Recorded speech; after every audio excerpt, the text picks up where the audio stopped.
Assalamualaikum warahmatullahi wabarakatuh. Kami dari kelompok 8 yang beranggotakan Anissa Naratu Mulia dengan NIM 2030-20223, Krisna Selfie dengan NIM 2030-20235. Assalamualaikum warahmatullahi wabarakatuh. Saya Anissa Naratu Mulia dengan NIM 2030-20223 akan menjelaskan materi yang pertama. Pengertian tentang akhlak tasawuf irfani, falsafi, dan irfani. Yang pertama yaitu tasawuf akhlaki. Tasawuf akhlaki adalah tasawuf yang berkonsentrasi pada teori-teori perilaku akhlak atau budi pekerti atau perbaikan akhlak dengan metode-metode tertentu yang telah dirumuskan. Tasawuf seperti ini berupaya untuk menghindari akhlak mazmumah dan mewujudkan akhlak mahmudah. Tasawuf seperti ini dikembangkan oleh ulama sufi. Dalam pandangan para sufi berpendapat bahwa untuk merehabilitasi sikap mental yang tidak baik diperlukan terapi yang tidak hanya dari aspek rahiliyah. Tasawuf akhlaki juga mempunyai tahap sistem, yaitu pembinaan akhlak yang disusun sebagai berikut. Yang pertama yaitu tahlaki, yang kedua yaitu tahalli, dan yang ketiga yaitu tajalli. Yang kedua yaitu pengertian tasawuf irfani. Secara etimologis, kata irfani berasal dari bahasa Arab, adalah bentuk masdar dari kata arafa yang berarti tahu atau mengetahui. Seakar pula dengan kata ma'ruf atau kebaikan dan ma'rifat yaitu pengetahuan. Dalam kalangan sufi, irfani berarti al-kash atau al-ilham. Dilihat dari segi maknanya, dapat dilihat bahwasannya sistem pengetahuan irfani adalah sebuah sistem pengetahuan di mana sumber pengetahuannya adalah intuisi. Suatu pengetahuan diperoleh secara langsung tanpa perantara dan proses pembuktian. Pengetahuan tercipta dalam kalbu sedemikian rupa setelah kalbu memperoleh pembersihan melalui mujahadah dan latihan spiritual, sehingga tirai yang menutupi kalbu terhadap kebenaran tersebut itu menjadi terbuka. Irfani juga secara etimologi bermakna pengetahuan. Sebab itu, irfani dan tasawuf Islam menunjukkan suatu bentuk pengetahuan bahwa perjalanan syair suluk atau riyada seorang hamba kepada Allah Subhanahu wa Ta'ala akan meniscayakan suatu bentuk pengetahuan yang lebih hakiki daripada pengetahuan konsep atau tasawur dan afirmasi atau tasdik pasca indera dan akal. Sebab itu, pengetahuan irfani adalah huduri atau presentif. Bahkan bentuk pengetahuan huduri yang memiliki derajat tinggi, para sufi adalah urafa atau jamak dari arif, yakni mereka yang memperoleh pengetahuan hakiki ontologis.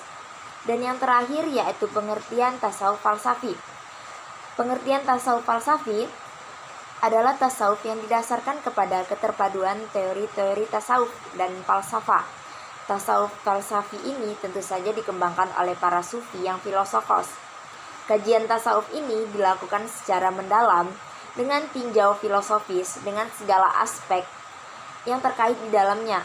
Dalam tasawuf ini dipadukan visi atau mistik tasawuf dengan visi rasional tasawuf. Tokoh-tokoh penting yang termasuk ke dalam tokoh sufi falsafi antara lain yang pertama yaitu Ibnu Arabi pada tahun 560 sampai 638 Hijriah. Ajaran tasawufnya adalah wahdat al-wujud atau kesatuan wujud. Yang kedua yaitu Al-Ghili pada tahun 767 sampai 805 Masehi. Ajaran tasawufnya adalah paham insan kamil atau manusia sempurna. Dan yang terakhir yaitu Ibnu Sa'bin pada tahun 614 sampai 669 Hijriah. Ajaran tasawufnya adalah paham kesatuan mutlak atau wujud manusia alias wujud Allah semata. Demikian presentasi saya akan dilanjutkan kepada saudara Krisnadi. Assalamualaikum warahmatullahi wabarakatuh. Baik, saya akan melanjutkan makalah dari kelompok 8, yakni B, tokoh-tokoh tasawuf akhlak. Tasawuf akhlak merupakan tasawuf yang berorientasi pada perbaikan akhlak, mencari hakikat kebenaran yang mewujudkan manusia yang dapat makrifah kepada Allah. Tasawuf akhlaki biasa disebut juga dengan istilah tasawuf sunni. Tasawuf akhlaki ini dikembangkan oleh ulama salaf as-salih. Berikut ini adalah contoh para sufi beserta ajarannya yang termasuk dalam tasawuf akhlaki. Tokoh sufi yang mengembangkan tasawuf akhlaki antara lain Hasan al-Basri. Ajaran tasawufnya adalah rasa takut dan pengharapan tidak akan dirundung kemuraman karena mengingat Allah Subhanahu wa taala. Yang kedua, al-muhasibi. Ajaran tasawufnya adalah ketakwaan kepada Allah Subhanahu wa taala, melaksanakan kewajiban-kewajiban dan meneladani Rasulullah sallallahu alaihi wasallam. Yang ketiga, al-Qushairi. Ajaran tasawufnya adalah landasan tauhid yang benar berdasarkan doktrin Ahlus Sunnah. 4. Al-Ghazali adalah tasawuf yang berusaha menyikap hakikat kebenaran atau ma'rifah diperoleh dengan tidak melalui logika atau pembelajaran atau pemikiran, tetapi melalui melalui pemberian Tuhan. Tasawuf irfani adalah tasawuf yang berusaha menyikapi hakikat kebenaran atau ma'rifah diperoleh dengan tidak melalui logika atau pembelajaran atau pemikiran Tuhan.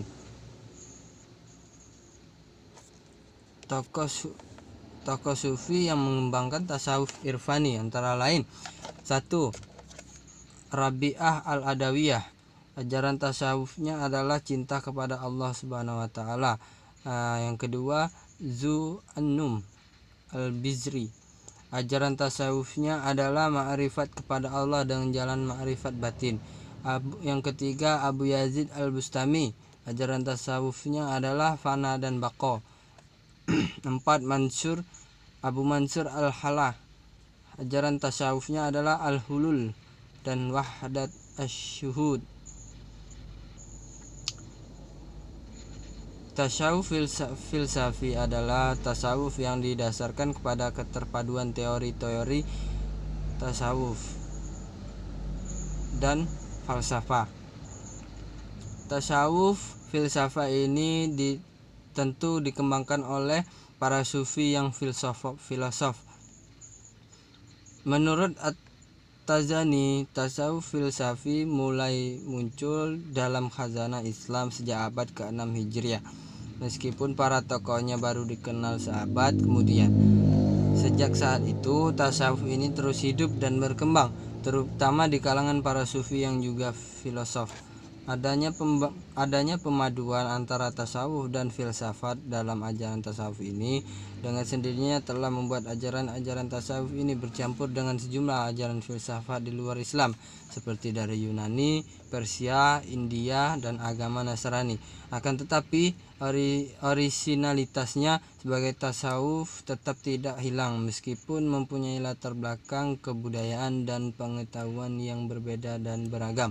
Seiring dengan ekspansi Islam yang telah meluas pada waktu itu, para tokoh tetap berusaha menjaga kemandirian ajaran aliran mereka apabila dikaitkan dengan kedudukannya sebagai umat Islam. Tokoh-tokoh penting yang termasuk kelompok sufi filsafi antara lain Ibnu Arabi. Ajaran tasawufnya adalah wahdat al-wujud. Yang kedua, Al-Jilli. Ajaran tasawufnya adalah paham insan kamil. Yang ketiga, Ibnu Sa'ban. Yang ketiga, Ibnu Sab'in. Ajaran tasawufnya adalah paham kesatuan mutlak. C. Perbedaan tasawuf akhlaki, irfani, dan filsafi. Tasawuf akhlak. Tasawuf akhlaki adalah ajaran akhlak dalam kehidupan sehari-hari guna memperoleh kebahagiaan yang optimal. Dengan kata lain, tasawuf akhlaki adalah tasawuf yang berkonsentrasi pada teori-teori perilaku, akhlak atau budi pekerti atau perbaikan akhlak.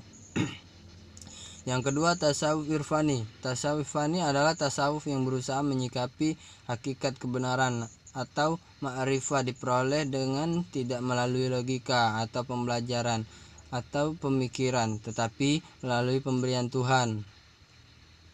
Ilmu itu diperoleh karena sufi berupaya melakukan tasfiyat al-qalb dengan hati yang suci. Seseorang dapat berdialog secara batini dengan Tuhan sehingga pengetahuan atau ma'rifat dimasukkan Allah ke dalam hatinya. Hakikat kebenaran tersingkap lewat ilham. Yang ketiga, tasawuf filsafi. Tasawuf filsafi adalah sebuah konsep ajaran tasawuf yang mengenal Tuhan dengan pendekatan rasio filsafat hingga menuju ke tingkat yang lebih tinggi. Bukan hanya mengenal Tuhan saja, melainkan yang lebih tinggi dari itu, yaitu wahdatul wujud. D. Persamaan tasawuf akhlaki, irfani, dan filsafi. Satu, merupakan cabang dari ilmu tasawuf. Kedua, tasawuf diciptakan sebagai media untuk mencapai maqasid al-syar'i, tujuan-tujuan syar'i, tujuan-tujuan syara. Karena bertasawuf pada hakikatnya melakukan serangkaian ibadah. Yang ketiga, sama-sama bertujuan beribadah atau pendekatan diri kepada Allah secara murni.